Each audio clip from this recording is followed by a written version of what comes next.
How you guys doing? Welcome to Cooking While Drunk. Beer pocket. Alright, I'm Tony. Welcome again. We're going to do a little meal from every plate. This is the linguine, burst tomato linguine. So I already have the linguine started in the pot. So big pot of water with salt, of course. Noodles. This will take about 11 minutes, and that probably has, about 5 to 6 minutes left. Got my pan heating up right here. So we're going to throw in a little bit of olive oil. And we're going to cook up some of our kale.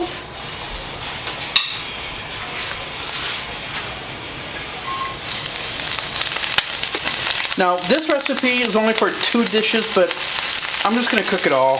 We like kale. Kale's good for you. It won't kill you. So we're going to let this cook for about 3 to 4 minutes. And then while that's cooking, we'll be drinking, and then we'll be right back. Welcome back. Pasta's just about done. Kale's just about done. So now we're going to add this diced, grape tomatoes or cherry tomatoes, whatever you want to call them. They're split in half. And this was about, I think, a pint-sized container. I really don't remember. It's what comes with the package. This is something that's really easy that you can actually do on your own as well. This is a couple cloves of chopped garlic. It calls for 2 cloves, but in this household, we ain't never got to worry about vampires in this house. Now, with as much garlic as we have, if you can see my basket there, you'll be like, what? And this is the Tuscan heat spice that it comes with.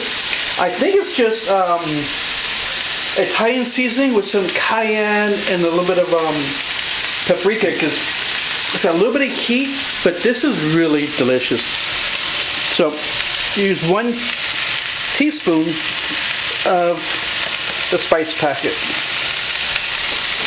So we're going to let this is going to cook for a couple of minutes. You want the tomatoes to get nice and soft, and as the tomatoes cook, they release their juices, and they actually will start to, as those juices cook down, they will start to get a little sweeter. I love cooked tomatoes. Okay. Meanwhile, we're going to drain the pasta.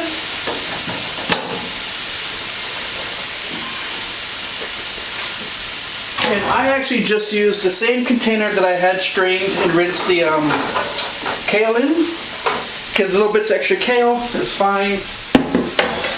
So remember, when you pour anything boiling, you pour it away from you. You don't need all that steam all up in your face, right? So what I do is I immediately dump into the pot. And from there, as it drains out, I reserve any of that residual liquid. You want about a half a cup of it. So you can scoop in if you want, but me, I just dump it in the pot. Whatever drains off is perfect. There we go. Back to our tomatoes. Give them a little stir. A little gentle stir. Start to smell good. Alright, this is going to take about another 1.5 minutes.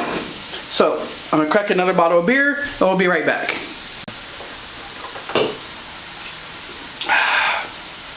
Firestone Double Jack. It's a double IPA. Really delicious. We got the 12-pack, the variety pack. Variety packs are a good way to explore to see what kind of beers you like. So, these are done. Well, not quite done, but done to where we need them to be. Into the pan goes about a 1/4 cup of the pasta water. Don't use the whole half cup because you may need some later on. And the cream cheese, this is probably a half cup. It comes pre-done in little packets already. I just squeeze them into the container, make it life easier on myself. Give that a little stir.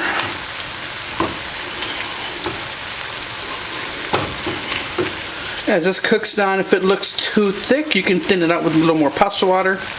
The reason why you want to use pasta water instead of regular water is pasta water has all that starch from the pasta in it. So anytime you cook pasta and you're making some type of sauce, you want to save some of that water because it will help thicken up. Now at this point I haven't done any salt or pepper yet, so I will do so now.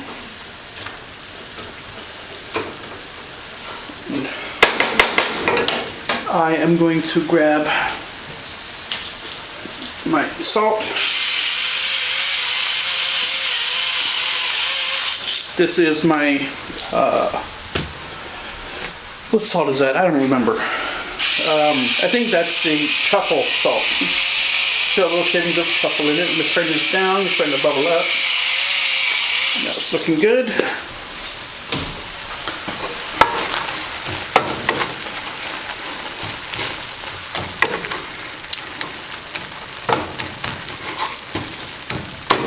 Give it a little bit of a taste.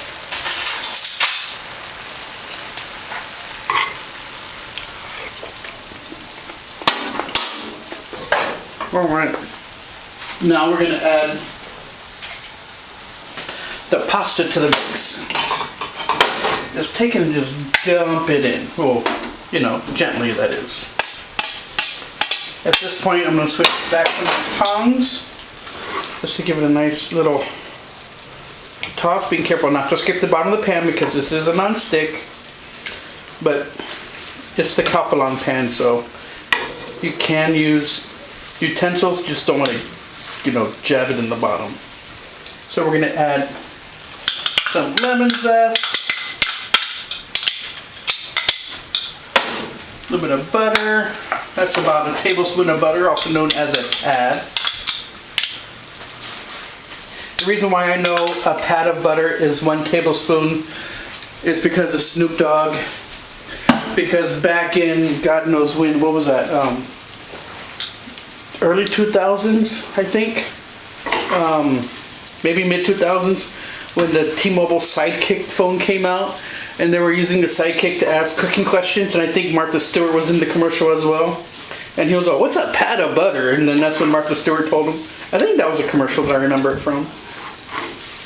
Well, I remember it was a T-Mobile commercial, and I think it was in, you know, Snoop Dogg is like Shaq. They're in all the commercials now.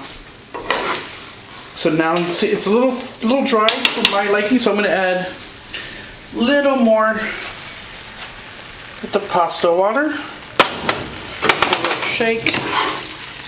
See how like that's kind of thinned up really nicely like that. Again, oh, comes when I let go of my good hand.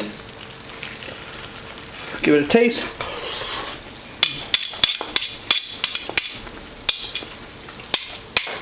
It's good. Nice burst of tomato, which is why it's called burst tomato, but it needs a little acid. So I'm going to use half of the lemon. So when you squeeze a lemon, you want to use your hand or a juicer, because if you go like this, seeds will get into it. So using your hand, squeeze into your hand. Make sure your hands are clean, by the way. You just go like that, and you see how it catches the seeds. And same thing with this one. Give it a little drizzle, keeping the seeds in your hand. Then you can just shake your hand into the sink and then give it another toss. I think it needs a little more salt, but if you think it needs a little salt, don't add any more, because don't forget you're going to add Parmesan cheese. Oh yes, second best cheese there is. Behind, of course, you know, Spanish cheese. Any Spanish cheese. I like Manchego. Manchego is one of my favorite cheese. But I also like brie. It was so hard not to buy brie when my wife was pregnant because she couldn't have any because it's a soft cheese, and I don't think it's like, it's kind of rawish. I think it has raw milk. I don't remember. But it has a nice mold on the outside. It's just delicious. There we go. So, time to plate it up. Get yourself a nice little bowl. goodness. Look at that. Nice little bowl. And of course, we're going to sprinkle a little bit of parm right on there.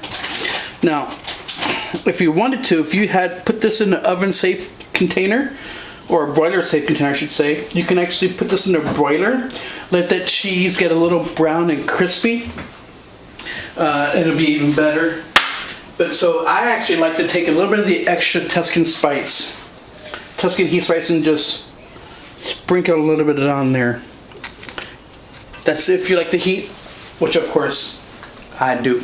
So there you go. Burst tomato linguine from Every Plate. If you want to give Every Plate a try, it's also owned by HelloFresh. It's really affordable. If you want to give it a try, leave me a comment. Hit that subscribe button, leave me a comment, and I will throw you a free box, or I'll throw you a discount coupon. Once again, thanks for watching Cooking While Drunk.